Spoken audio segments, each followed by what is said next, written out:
I'm so excited to be partnering with Cheffie on season 11 of the podcast. Cheffie is not just a platform, it's a dining revolution. It transforms the traditional dining model, giving chefs the power to launch virtual restaurants, set their own menus, prices and hours, turning every chef into an entrepreneur. Their platform liberates chefs from the confines of a fixed location, offering them the autonomy to craft their culinary destiny. For foodies, Cheffie is a passport to a world of flavours, delivering diverse cuisines directly to their doorsteps. It's convenience, variety and connection all in one place, just a click away. Today I'm joined by a woman I truly admire. Amanda Ross is the powerhouse alongside her husband Simon behind Cactus TV, the production company that makes Saturday Kitchen, Between the Covers, the Chris McCausland Show. In fact, there are so many to mention. Amanda is a pioneer in the ever-changing landscape of TV. She champions up-and-coming chefs as well as authors. Without knowing, she has probably changed the lives of so much emerging talent. To see a female bossing it at the top of her game is a huge inspiration for someone like me, and I'm truly honoured to have her join me this week. Amanda, welcome to Crazy Sexy Food. Well, I'm truly honoured to be here. How beautiful. What a lovely surroundings. Thank really you. great. From the front door in, it's just gorgeous. I'm gonna add that to my repertoire of interior designing. Yeah. We've never met, but we have spoken. Yeah. We did a little pre-production sort of call. And we have lots of people in common. We have lots of people in common. And I feel like it's taken a while for us to meet, but I knew we were going to get on as soon as we spoke. Yeah. There was conversations of leopard print. There was conversations of certain crisps that we are going to get onto later. Yeah. And I feel like once you've got those very strong initial bonds, that's it. Yes, absolutely. But I guess, what I mentioned in the intro about you having, one of the most powerful jobs in TV. And It doesn't feel like it. No job in telly feels powerful, really, if you're a production company. That's what I want to ask you is, how do you navigate your job day to day, particularly in an ever-changing landscape that is TV? Well, the thing is about running your own production company is you are the only people who are not able to have an ego. Because my job and my life is about facilitating everybody else's ego. And things like I have to keep my commissioning editors happy because they are my customers. I have to navigate the egos of the people I put in front of the camera. I have to navigate the egos of the people who put behind the camera. So really, basically, Simon and I are the only two that aren't allowed to have an ego. Right, okay. And do you feel like then for working with your husband, that kind of helps with your sort of day-to-day? Massively. I know he's the only person who's never going to stab me in the back. Yeah. We're in it together. We're partners. We can totally delegate to each other because we know that whatever we trust the other person to do, they're never going to bullshit back to you that they've done it. Whereas somebody else would. And, you know that. Do you know that? So we're talking sort of around summertime. You've just finished. You've just come off tour. Yeah. You took Between the Covers on a live tour, which is based on the hit TV show.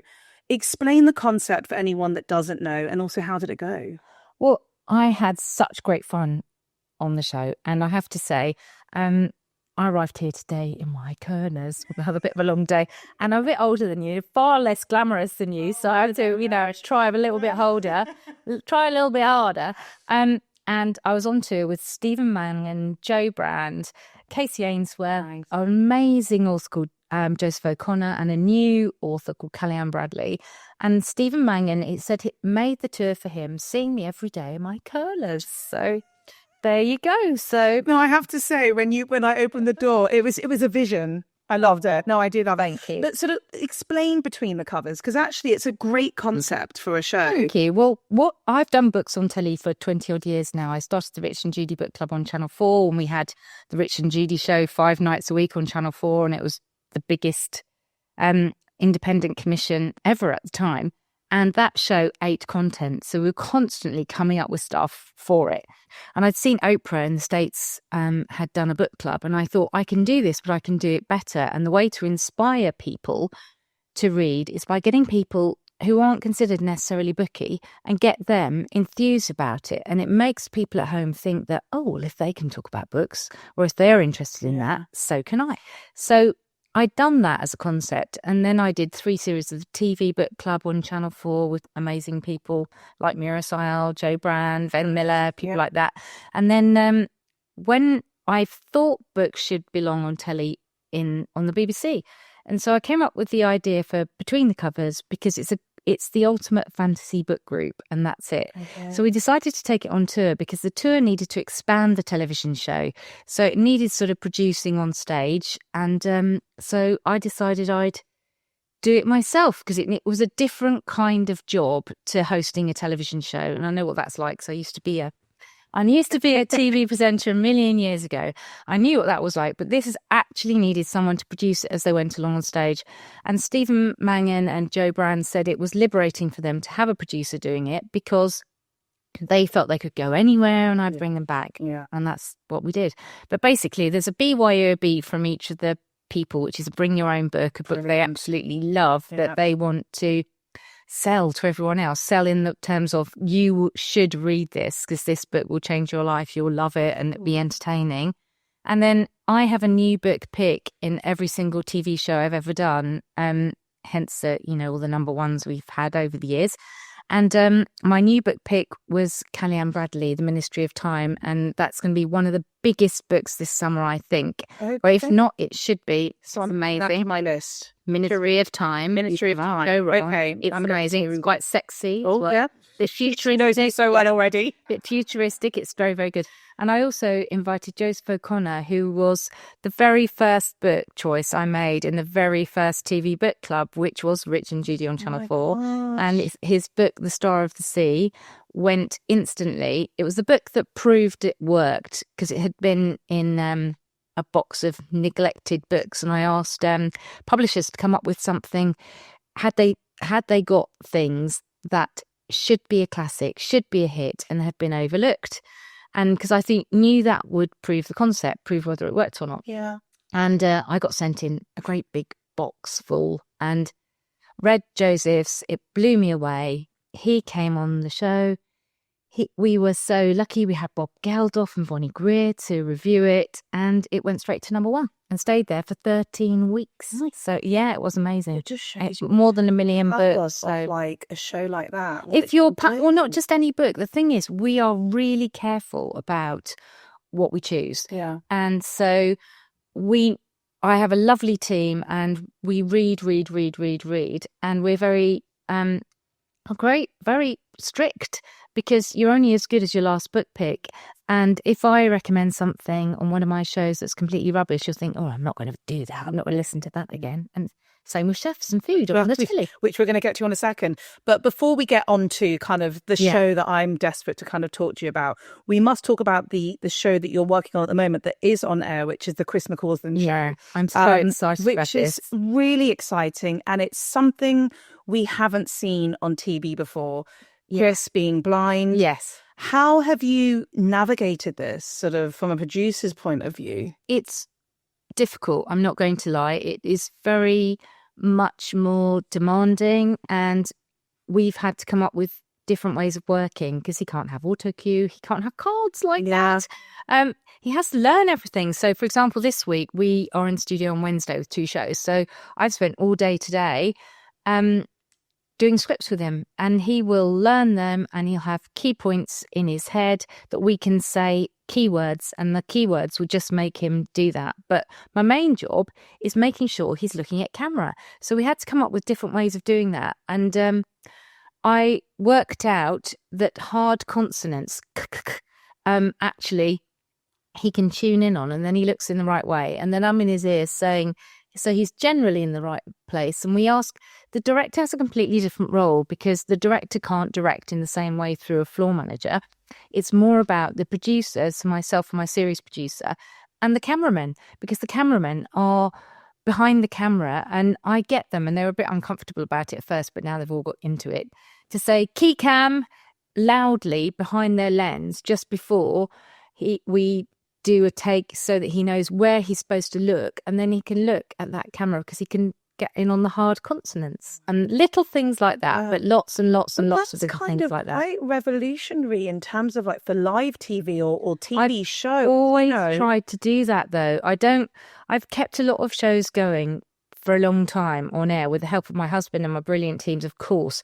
But my ethos is, I think you have to change things before people at home think that they need changing, especially today because there's too much choice out there. Yeah. So if someone's getting slightly tired of something, or it feels like if any of the production teams say, oh, we don't do it like that, that's time for them to move on, time for them to go, because we evolve and we change things all the time. Saturday Kitchen doesn't resemble very much. There's key things that are the same, but there's so much more content in Saturday Kitchen now than when we started 18 years ago. It's completely packed. Yeah. And we have to keep on looking at ratings, looking at where people are tuning in, looking at where people are saying, I'm a bit bored here, and change it up. Can you see that in ratings? Can you see when someone's switched off because they... Well, they're not entirely accurate, but we have to live our lives by it.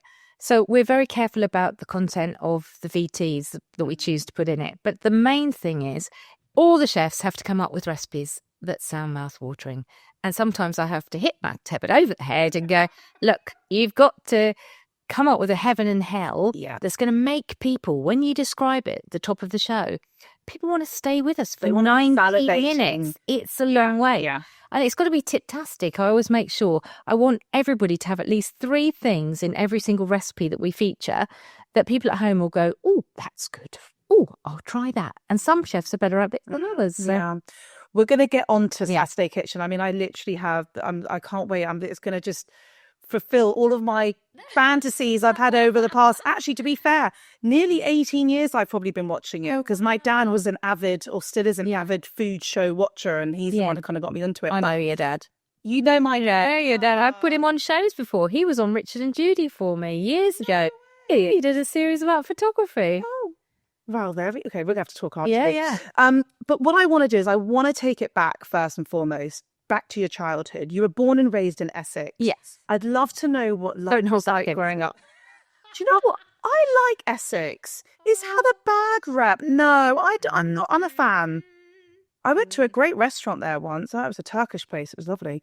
My husband always says you can take the girl out of Essex, but you can't take the Essex out of a girl. And you should never take the Essex out of a girl. No.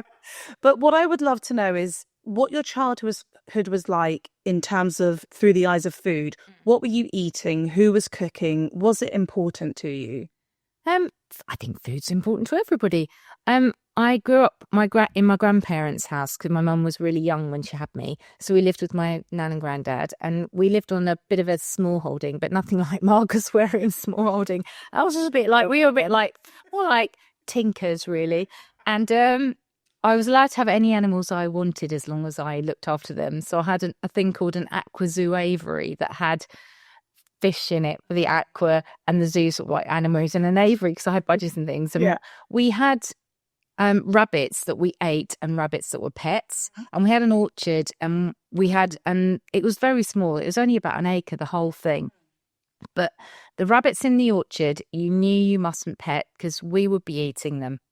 And so, and things like that. And also, because we had no money, my granddad used to take us fishing over the creek because we come from a place called Pitsea, and there was a creek there. And then you could catch eels. Then we'd go to Southend or Shoeburyness or places like that. We'd go to Leigh-on-Sea and dig for cockles. You wouldn't be allowed to do that anymore. Cockle.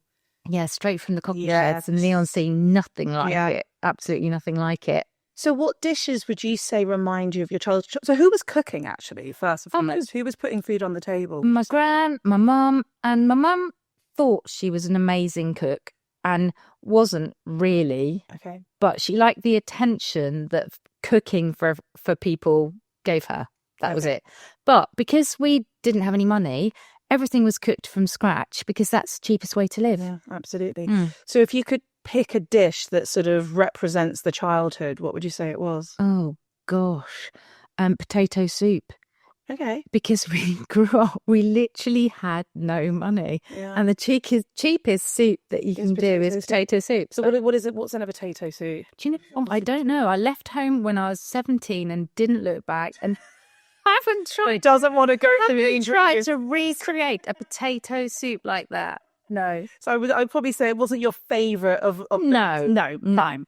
Okay. So, but I knew I wanted to cook, and I knew I wanted to learn how to cook, and I needed to learn how to speak French because I was the first person in my family to go to university, and I couldn't speak French. And for my course, you had to.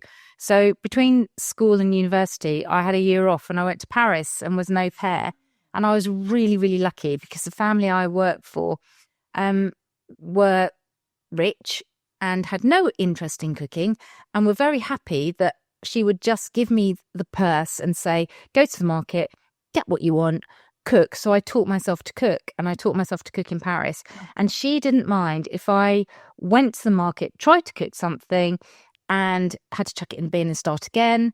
And by the end of the time with them, I was cooking lunch parties at their beach house in Saint-Tropez for 18 people. So what a way to learn! I know it was a great way to learn. That's incredible. You can't go wrong. I think the thing I learned that was so brilliant is you can't go wrong with the right ingredients. Yeah, because you don't have to mess about with them too much. That's why I love Italian food. Yeah, as simple as that to yogurt. Yeah. So you're mentioning that you sort of were interested in learning how to cook food, but you went to university. You were studying drama at university. So what were you wanting to? What did you see your life becoming? I wanted to be a children's television presenter. Okay. That's what I wanted to do. Actually, it was completely specific, or a singer, and I did do both. And I did have my own kids series on ITV and things like that. And then when I actually got to do it, because I'd been a because I'd been a producer before, I didn't really like the power loss. I really didn't. Because when you're a presenter, a lot of the time, people in your ear are telling you what to do and blah. And I remember the last presenting job I did was an entertainment programme that we did for ITV. And it was a game show, and it was an adult game show in the evening. And my husband was the person in my ear. And I'd be jigging around to the theme tune at the back, trying to get myself in the mood. And he'd say things to me like, just be funny. God, what thing to say is okay, I'll just be funny. So it was like, oh no, really? This is not all it's right. Okay. So, yeah. And so, okay, you sort of have those years sort of doing the presenting. I was a researcher first because I got straight out of university at 21. I was the youngest ever trainee ever taken on by Central Television. And I spent my whole final year at university. I designed around trying to get a job in television because I didn't know anyone in telly, and that was quite important because there were only just 4 channels at the time, and really only just 4 channels. My first job was actually in June 1984, so 40 years ago, and then 10 years later we started our own production company. And was that you creating revolting recipes on TV? It was. I did make and do items on a kids' Saturday morning show called Saturday Starship, hosted by Bonnie Langford and Tommy Boyce, and the amazing Bonnie Langford, who didn't eat much. Didn't eat much. And there was a chef on it. He wasn't a chef at all. Okay. He was a newsreader who wanted to be a TV cook, and he named himself Nutty Nigel. And I came up with the idea of him cooking revolting recipes, i.e. things that were like eyeballs and stuff like that. And there's been a million things since like it. And I wrote him loads of recipes, and he put them all in a book and published them and never paid me anything. Hey. Well, I need to find out where he lives. Yeah. But I guess, sort of we're talking about the 80s at this point, right? This is for anyone, who is perhaps a bit younger than us and has sort of grown up in you're about a third of my age. I wish. It's the makeup, darling. It must be Charlotte Tilbury. I don't know what's going on. But, this is an era where, as you just said, there are 4 channels. Yeah. Nowadays we're talking about hundreds of channels, and that's just the TV. You've got streaming platforms.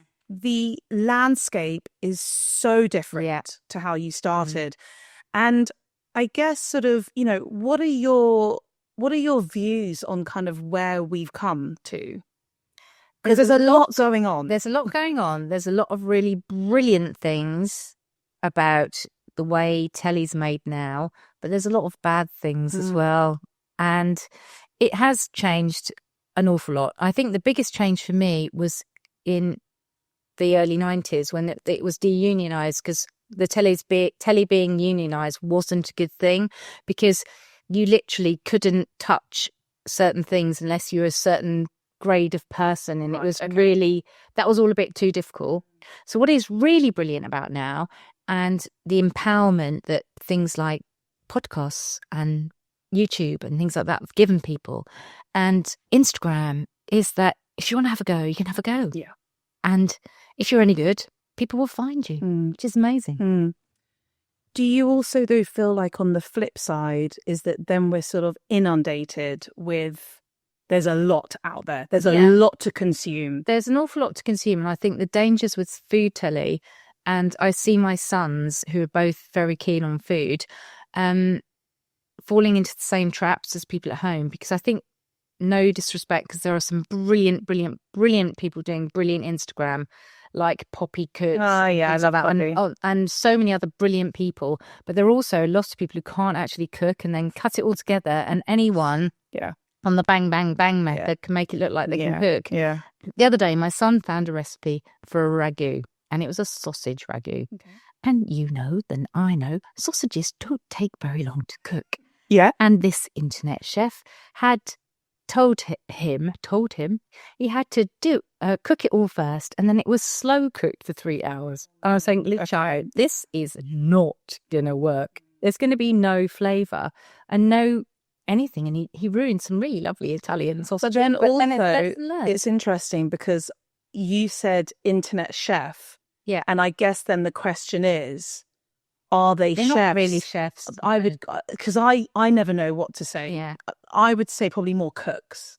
Yeah. You know, because then, you know, and we're going to get onto this, but, you know, you've worked with some of the greatest chefs of our lifetime. I really have. And then I always sort of feel like, does that slightly not undermine, well, kind of undermine people who really know how to work with a sausage. But the thing is as well is that some of the best chefs in the world can't cook and talk. And to be good on telly, you've got to be able to cook and talk. Absolutely. And so that's where I need my hosts to be able to help them get through, like brilliant home economists and things like that. So totally. That's how we do it. So we've spoken about how TV has evolved. Where do you see the future?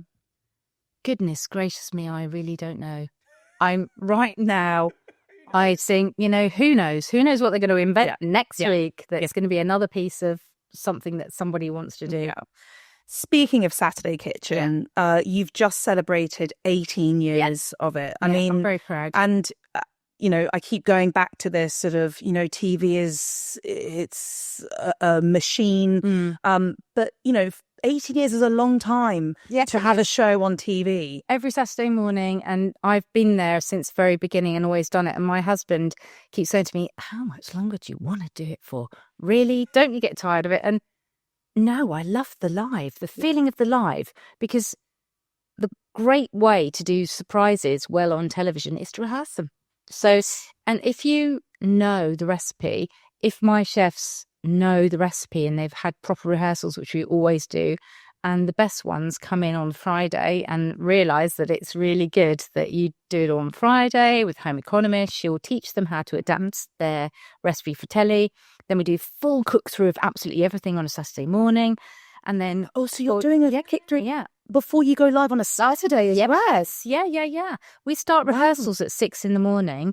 We get on camera about 6:30, 6:45, and we do the whole show from start to finish, because I think with Saturday Kitchen, I'm making an entertainment program that happens to be about food, and every show I've ever made is the same. So my book shows are entertainment shows that happen to be about books, but you can only put on the performance if you know the dance. So they're learning the dance and they're learning the moves and they're learning, and also we've got to know as a team, I've got 6 cameras. We've got to know where to point them. Yeah, of course. What what to do that.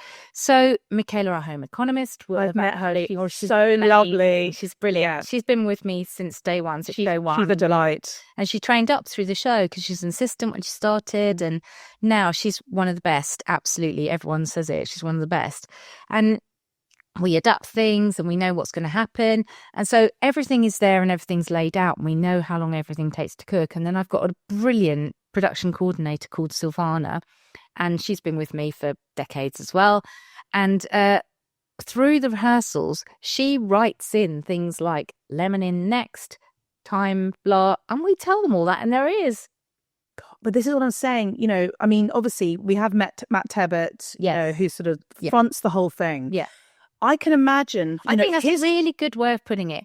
Fronts it. Yeah. Because the thing is about a show like Saturday Kitchen is it is a zoo show. It's, and by that I mean that there's a massive group of people, and that's in front of and behind the camera. And that massive group of people all have to work together. And the whole production is only as good as the weakest link. Yeah. So if you have someone in front of the camera as a host in Matt's position who doesn't get that and doesn't get that it's their job to help everyone else, and it's not about them, it's about everything, then you're sunk. But it's what's fascinating for anyone that hasn't worked in TV or knows how it works. He's there. He's conducting an interview.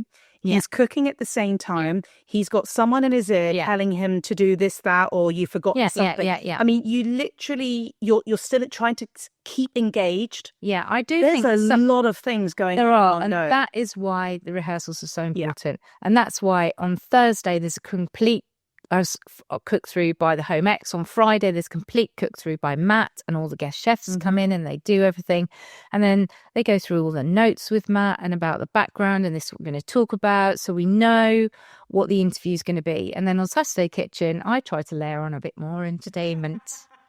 So is that when you're in the earpiece going yes and make him keep him on his toes? Help him, support him, because I want everyone to love him because he's my host. I want it to be fun, and I do a welcome for everyone on at the start of every show, and I make every single person come into studio and say, right, who's on this team today then, so everyone looks at each other and everyone sees each other. So we say, okay, so this is Team Saturday Kitchen today, you can all see each other, so they all know you're working together and that's it, and that you're all absolutely in it together, and that's really important. But at the end of that chat every time I always say, if we have fun making it, they'll have fun watching it, and that's it. But I think that's what the beauty is of the show, is that it's that there is that dance that you talk about. And I mean, I don't, maybe I'm watching it through the eyes of someone who kind of understands a bit about TV, whatever, but you know, there are still going to be things that might go wrong, or there's still going to be moments, but that's what makes that's the joy of it being live. And it's also, and then it's the confidence. It's like, embrace your mistakes. Everyone makes mistakes in the kitchen. And it doesn't matter how well rehearsed you are. Everybody will go wrong, forget things and leave things off. And so, but it's embrace that. And so I always say to everyone as well who's on the show, people at home don't know what is supposed to happen. That's true. So you can't make a mistake unless you tell them. That's very so true. If it's a funny, entertaining mistake, like you've just set some sardines on fire under the grill, or which has happened, or something like that, or oh my goodness, this has gone out, or I don't know why I keep going back to lemons. I need a lemon. Michaela crawls on behind the set and brings it on. But anyone that doesn't know Michaela, she's quite petite. She is. But she's actually perfect. She's to a kind of crawl underneath. She's a total dynamo. She really is. She's amazing. In terms of kind of choosing who you're going to have on, because actually something that I would say over the years that I've witnessed when I watch it is you do help support a lot of emerging chefs, or even, you know, some of your guests or whatever. Like, what are you kind of basing that on? So I task my team to look out there all the time for what is new. They're very good at looking at social media and things like that, and I'm rubbish. But I obviously look at things like cookery books. I test new restaurants. I see who's out there, who's interesting, who's got something new to tell, because it's no good for the people at home to keep having the same old. And the chefs that have been on the most, like Theo Randall, are those that are incredibly expert and can always impart new facts and have an amazing food knowledge, but they constantly evolve. And that caught the corner of my eye out there, because there's a book in the back. Yeah, Theo has written some of the best cookery books there are. And people like Gordon Ramsay are a massive, massive fan of Theo's, and quite rightly too, because he takes everything from the simplest version. I don't know if you know, he was at the River Cafe, but I'm sure you did know. But at this point, he's done 53 appearances. Incredible. Yeah, but only because he is worth it, because he always comes with something new. He always comes with something inspirational. And I was first introduced to him by Jamie Oliver.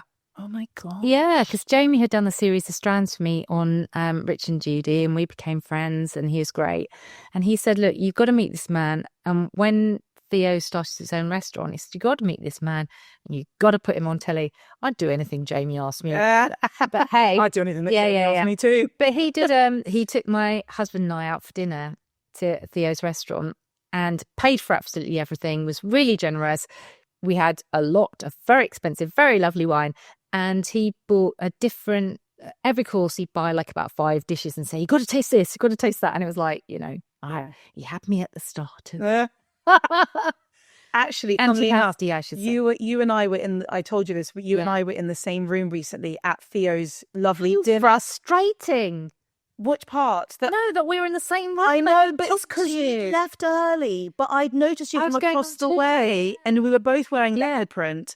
But there was a tart that you missed that night. Oh, well, I don't really do pudding. No, well, nor do actually, and we also spoke about this. Yeah. Nor do I. But this tart, I still think about it. Do you know what? I didn't miss it, because what you don't know is Theo said, as I was leaving, you can't not have the tart. And I said, you know, I don't do puddings.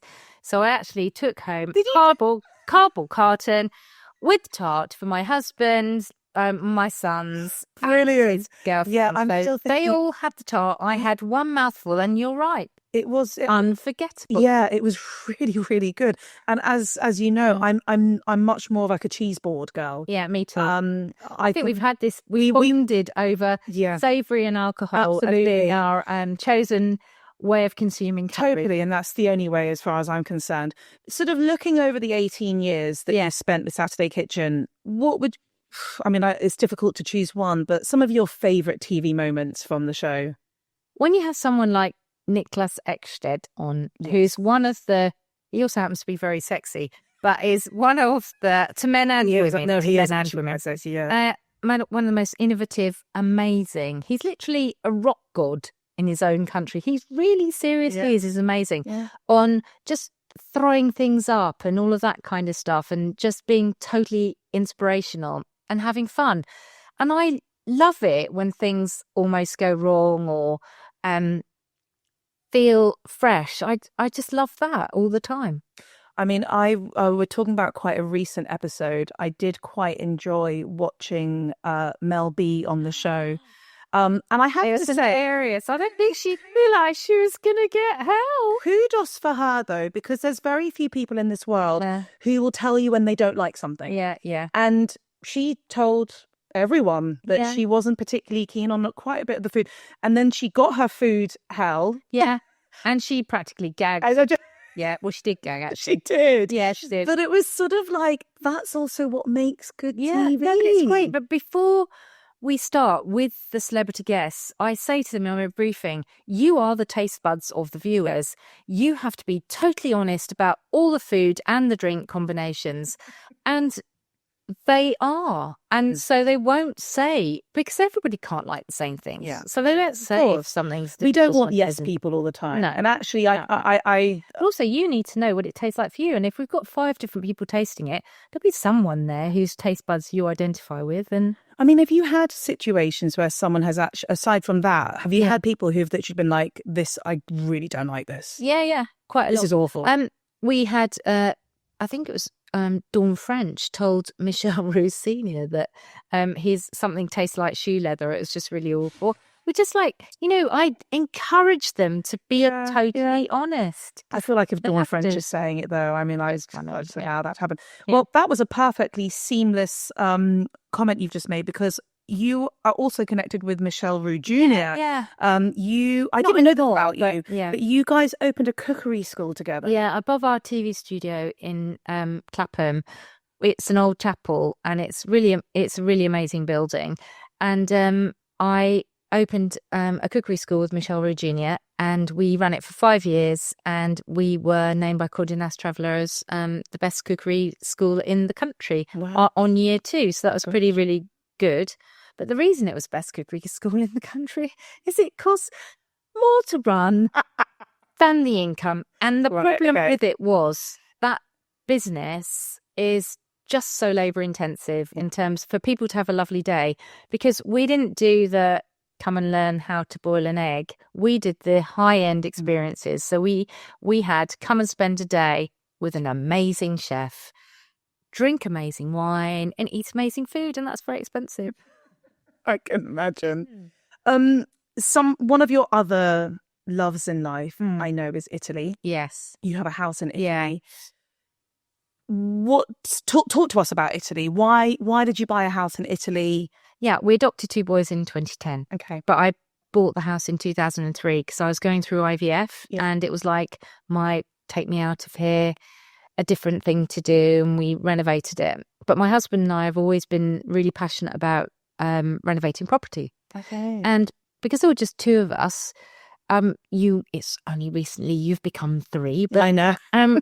we had to try and book holidays in different places over the world, and you couldn't book places for just 2 people. I mean, you'd end up, and we'd be constantly disappointed, or you'd get somewhere and it wasn't the description that was on the website. So we got a bit fed up of that.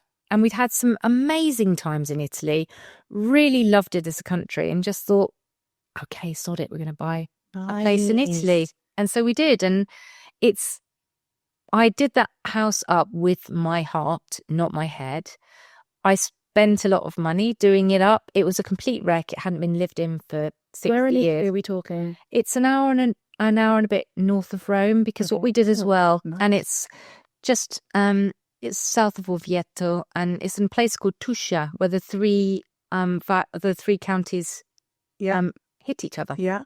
Umbria, Toscana, and Lazio. Wow, you've got a serious little range of food around there. Oh no, we really have, and serious ingredients. And no English people, which is wonderful. Just great, because it doesn't have a holiday place somewhere or go and live somewhere else, that you are surrounded by expats, and so that's great as well. So how's your Italian? Buonissimo. No, the funny thing is I couldn't speak Italian when we bought the place, and so I had to have a crash course because nobody who worked on the house could speak any English. Yeah. And so I had intensive lessons. I had someone come to my house at 8:30 in the morning and going, before I was going in and doing Rich and Judy live every day. And I had to learn things like nails, hammer, roof, socket, plug, things like that. Wizzy hose, just vocabulary of Italian. I mean, not anymore, because I've got loads of amazing Italian friends who have been very patient with me. And I can imagine cooking at your house in Italy must be. She's shaking. She's excited. Yeah, I bet. It's a dream. I've got a dream kitchen, which I built it and designed it, and made it look like it was from found pieces in as an antiques festival or something like that. Everything looks different. It all sort of goes together. So I've got a massive armadio, which is an old wardrobe. It looks like, but you open it up and that's where the fridge and the freezer are and things like that. I love it. Yeah, and things like that. But I've also got an outside kitchen, which I drew on a piece of squared paper, and the builders copied, which is really great. So, and we eat outside all year round. We're very lucky. You can eat on an outside table in January even. What's the temperatures like in January? Depends. We've had days where it was like 17 degrees or something. We sit outside with a jumper, have a little fire. Yeah, very nice. And in terms of Italian food, what do you love eating? What are your favourite Italian dishes? I know that's a tough question, but really tough. Everything. Yeah, absolutely everything. Just everything. Yeah. But we're very lucky. We've got a little garden there, and I grow lots of different types of tomatoes. I had Michelle Rowe Senior come and stay once, and I had to cook for him, and it was That's really nerve-wracking. well. It was, but I just kind of I invited him. I took it in my stride, but it was funny because we'd cook together, and he'd do things like, I have 5 different types of tomatoes, and he'd layer them all on the plate, all around in like a beautiful flower. And I go, no, Michelle, no, and put my hands in and mix them all up. Plastic. Yeah, mix them all up, and so you get a bite of one, and then you get a bite of another, and that's how you should do it. Absolutely. Yeah, I love that. I can so imagine him doing that. Actually, Yeah. When you are away from home, where are some of your favorite restaurants to go to? Well, some of my favorite restaurants, I go mostly between Italy and London, and other parts of the country I go around to look at restaurants and to meet people and to meet chefs, not as much as I'd really like to. But at the moment, my current favorite restaurant is probably Fallow and Fowl, because I'm a bit of a chicken shop girl. Have you been to Roe? Yes, I went last week. Wow. Yeah. But Jack and Will are 2 of the most exciting, incredible people, innovative people, real team players. I think you have to look cool to work in their restaurant completely. But it's a very good-looking, Yeah. good-looking staff. But they're very individualistic. Yeah. They celebrate the difference, which I think is fantastic. But they're very eco-friendly and living walls. And Roe, it's amazing. I went to Roe was my first meal out after coming out of that sort of slightly hazy first sort of 4 weeks after giving birth, and I have to say, and it's quite far from. I'm West London. Yeah, it's all quite for everyone. It is Friday as well, so it's worth it. Wow, it's really worth it. I've told everybody about it. But the thing is, I love about Jack and Will is the prices. Aren't scary. Yeah, it's like some of the best food you've ever eaten. Yeah, no, I'm going to go back. It's not scary. No, but also even the dishes are not. You know, a lot of restaurants, listen, I love eating out. Yeah, my favorite thing to do. But, you know, there are certain places where you sort of look at a menu and you're like, I don't know what that means. I don't know what this is. You know, and remember, like, you and I are sort of the minority in the sense that, you know, we work in food. We do understand more than but a lot of other people. Should never be scared to ask us. I always ask and ask people, what's that? Can you explain this to me? Why is that different? But their menus are super exciting, but they're just, I look at this a lot. They're written in a way that is just, you understand what it is. Everyone can understand what's going on. Yeah. You know? Or they'll tell you in nice. Or they'll tell you in Yeah, exactly. And you have to get one of their very attractive bodyguard staff to explain it to you. Actually, they had a lovely barman that came over who kept giving me cocktails. So that was very delightful. Surprise! And it was a great time to be drinking after not drinking for so long. The only thing that they do that I don't like is in the cocktails is they're into a dirty cocktail. I'm not into a dirty cocktail. Helen and Ollie keep saying, my 2 wine experts on Saturday Kitchen keep saying, no, they're all right. You can do it. You can do that. And when you say a dirty cocktail, do you mean like a dirty martini or like, you know, but like... They gave me this one that was like crushed shells and things in it. And it was, I was like, no. What is your cocktail? Oh, it's got to be Stanley Tucci's martini. That's just like, fine. Love that. Right. I finished my conversations with a few quick fire questions. Okay. Let's see how we're going to go. What is the craziest food you've ever eaten? I don't know what the craziest actual food is, but I think the craziest meal I've ever had was that Stanley Tucci, who I just mentioned, had asked me if he could meet Gennaro Cataldo, and I said, I think I can fix that. So I invited them, and he said he wanted to cook with him. So I invited them round to my house to cook together, in my house in London to cook together. And Stanley cooked with his son Nico, who's now trained at Leeds and things like that. And Gennaro came, and I bought everything already.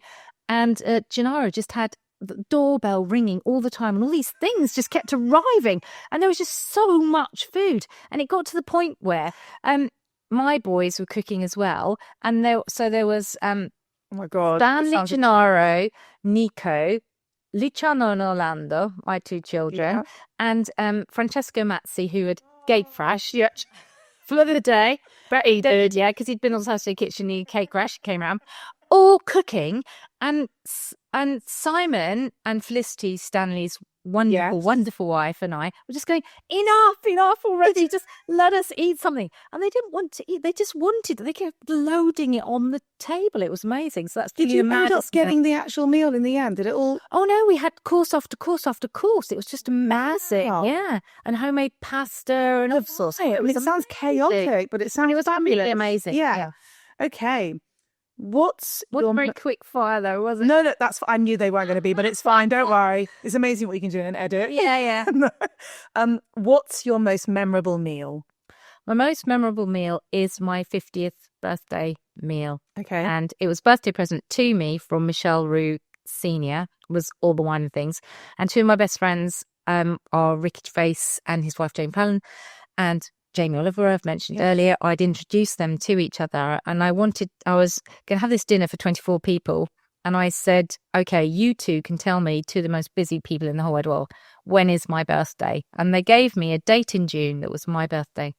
And we started at 6 p.m. and ended up the crack of dawn practically. Brilliant. And Michelle Senior gifted me the most incredible wines, incredible wines. And he'd sent me the list of wines. But the best thing about it is he'd said to me I could choose any dishes I wanted from the 30 odd years at the Waterside Inn, because it's Waterside Inn in Bray and it was right on the river and it was completely beautiful. And my favourite dish from there is a lobster dish with ginger. Ooh. And so I put that there, and he said, look, the thing is, there's 24 people, you're all going to be served simultaneously, you've got to send menus around before, and people have got to choose. And so I did, and 16 people chose the lobster. And if you know that thing, it's got a 3-day reduction and it's got viscosity in the sauce. I only know that because Jamie Oliver, when it came down, he was like, oh my God, I can't believe it. There's like 16 of us have got it at the same time. And he's going to everyone, running around the tables going, put your finger in it. Look at the viscosity in that. And he kept running in and out of the kitchen saying how brilliantly I can actually picture that. But him and Michelle had never met before. Oh. And they didn't want to meet because they were from different sides of the food world. And Michelle's lovely wife, Robin, kept slipping in Jamie Oliver recipes when she was doing the food for the staff nights and things like that. Oh. And Michelle would say, oh, it's delicious. And then she'd say, oh, it's Jamie's. And you go, push. Well, literally. And so I said to them, look, you both love me. I love both of you. You're going to love each other. And they did. And both of them said to me at the end of the evening, this is the best present you could possibly have given each of them, because they just loved each other. Oh, that's so wonderful. Yeah. Right. This is going to be the most important question that you are going to be asked, not just in this chat, but I think just in life, quite frankly. Okay. My favourite snack of all time is a packet of crisps. Yeah. What is your too. favourite flavour of crisps and why? Well, my favourite flavour of crisps, they're really hard to get, which is Walker's chicken, which practically you really cannot get them now. Okay. But my current favourite, because my boys, house full of boys, including my husband, so I've got 3 boys, including him, are snackers. So whatever crisps I buy, and I have a crisp cupboard that I keep them all in the crisp drawer. Really, it's not a crisp cupboard. It's like a drawer. Yeah. Well, it's larger and it's got pull-out drawers and it's like, there's a crisp drawer. The only thing I can put in there that I like that they don't like is M&S truffle crisps, because they are baked and they're like, no, don't like them. So if I want to guarantee that I can have a crisp, I buy M&S truffle crisps. I love that. The message behind that is very aligned with just my ethos in life, is that I actually don't like sharing crisps with anybody. So I am the kind of person that would go and buy a flavour knowing that no one else likes them, so that I don't have to share with anyone. Well, in the days when I used to go to a pub when I was much, much younger and used to go to pubs, I'd be the person going to the bar and getting like 7 packets of crisps and open them all up, have them all over the table, and pork scratching us and things like that. Pork scratching. Yeah. Oh, yes. How do you feel about Monster Munch? It depends. Flavoured Monster Munch, there's something a bit wrong with flavoured like a pickled onion munster, because that's my favourite. Yeah, no, I don't mind pickled onion, but there's a few odd ones. There's like well, they've got flaming hot, which I'm. Yeah. They've also got roast beef, which sometimes can be a bit of a classic. That's quite nice on a hangover, but I think it sort of depends on the day. But I accept your answer. I've had people answer this, and there have been very close to arguments because I have a huge issue with certain flavors. But we're okay. We're still in the room. Okay, next question. What food sums up happiness for you? Anything that's completely delicious with friends. Okay, that's a nice answer. Okay, I always ask 2 questions that are very connected to the guest. Okay. And I've been wanting to ask you this for a very long time because the tables are turning. If anyone is an avid Saturday Kitchen viewer, they will know what these questions mean.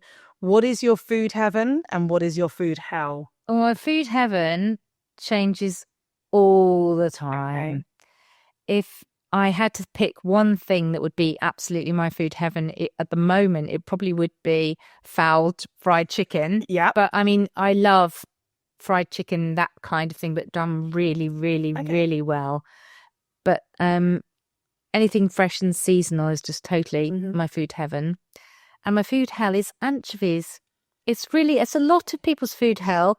And it's just like, I've tried so many times to enjoy a really good anchovy. People say, it's a great thing, but the only way I can stomach them is if you are stuffing them inside something like lamb or something, and they melt completely, something like that. I can cope with anchovies. So how do you feel about like a Caesar salad?